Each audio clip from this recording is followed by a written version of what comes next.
And as we inch closer to Election Day, you may notice that campaign ads are popping up almost everywhere you turn. And candidates, they have a lot to say about their rivals. Brandon Lewis from our National Verify team looks into whether candidates can lie in their ads. There's no escaping political ads, and some are making pretty outlandish claims. Some Verify viewers emailed us to ask if candidate ads have to tell the truth. So let's verify. Are political ads required to be factual in order to be aired on broadcast television?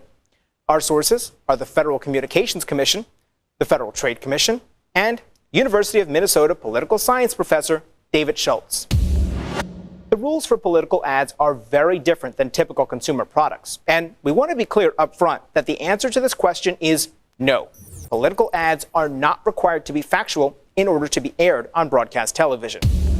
In fact, the law allows politicians to say almost whatever they want in a commercial.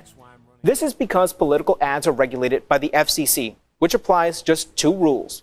One is that all candidates have the same opportunity to buy commercial time on stations. And two is that politicians can say whatever they want.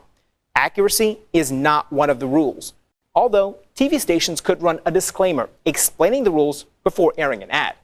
The only consequence for politicians who produce misleading or false ads is in court, and that's only if they defame someone, which is rare and hard to prove. I think the rationale behind it is what? The idea of saying that candidates get to say what they want, and the voters get to sort of, through the marketplace of ideas, decide what's true, what's false. That marketplace could also include news stories or fact checks like Verify stories explaining what's true and false. Schultz says you should always read the fine print on an ad to see who is funding it and do your own research on a candidate to see if what's being claimed is really true. With your Verify, I'm Brandon Lewis.